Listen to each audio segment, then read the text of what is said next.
నేను నిన్నటి రోజున మంథని ప్రాంతానికి సంబంధించిన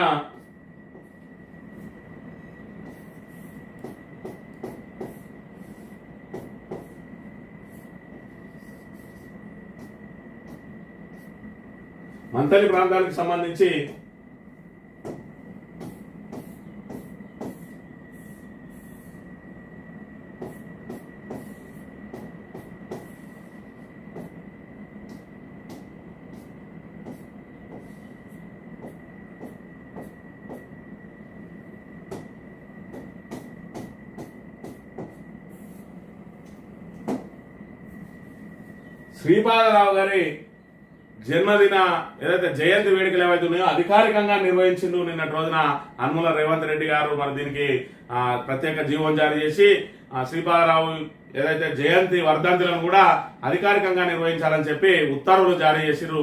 చాలా సంతోషం. మా ప్రాంతానికి సంబంధించిన మరి ఒక వ్యక్తికి ఏదైతే ప్రాణాలు కోల్పోయిన మరి ఏదైతే ప్రజాప్రతినిధి ఆయనకు సంబంధించిన జయంతి వర్ధంతి వేడుకలను అధికారికంగా నిర్వహించడం మంథని ప్రాంత ప్రజలందరూ కూడా మరి ఇక్కడ హర్షించదగ్గ విషయం.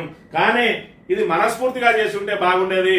మరి ఇక్కడ రేవంత్ రెడ్డి మాటలు అంటే చేతలు ఏ విధంగా ఉన్నాయనంటే తప్పనిసరి కాబట్టి చేస్తున్నాడా అనే అనుమానం కలుగుతా ఉన్నది. ఎందుకంటే మొన్నటికి మొన్న ఎమ్మెల్సీ ఎన్నికల్లో భాగంగా ప్రచార కార్యక్రమానికి వచ్చిన రోజు ఉమ్మడి కరీంనగర్ జిల్లాకు సంబంధించిన మరి ఎవరెవరు మహానీయులు ఉన్నారో మహానుభావులు ఉన్నారో వాళ్ళందరి పేర్లు చెప్పిండు. ఒకసారి మనం గమనించినట్టయితే ఉమ్మడి కరీంనగర్ జిల్లా నుంచి దేశం ఆర్థిక సంక్షోభాన్ని ఎదుర్కొంటూ దివాలా తీసే పరిస్థితిలో ఉన్న ఈ దేశాన్ని ఆర్థిక సరళీకృత విధానాలను తీసుకొచ్చి ప్రపంచంలోనే 3వ ఆర్థిక శక్తిగా ఎదగడానికి ఈ దేశాన్ని నడిపించిన బిడ్డ మంథని బిడ్డ పివి నరసింహారావు గారు.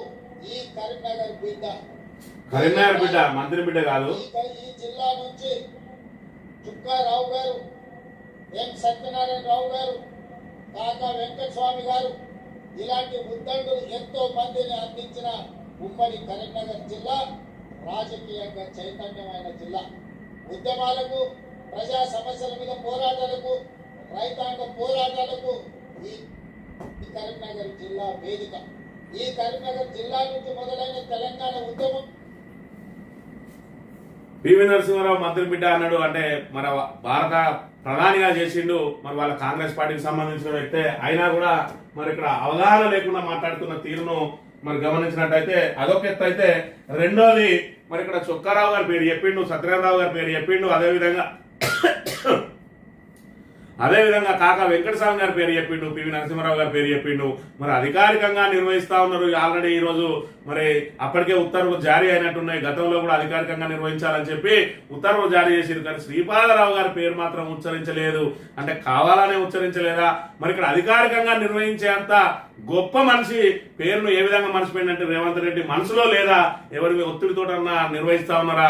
మా నాయకుని పేరు ఆయన నోటి నుంచి ఇంటే మరి ఇక్కడ ఏదైతే కరీంనగర్ కు సంబంధించి ఉద్దండులను అందించింది జిల్లా అని చెప్పి ఆ ఉద్దండులలో శ్రీపాదరావు పేరు పలకకపోవడం ఖచ్చితంగా ఆ శ్రీపాదరావును ఆయన కుటుంబాన్ని అవమానించడమే అని చెప్పైతే నేను భావిస్తున్నా. ఇది నా వ్యక్తిగత అభిప్రాయం. నమస్తే.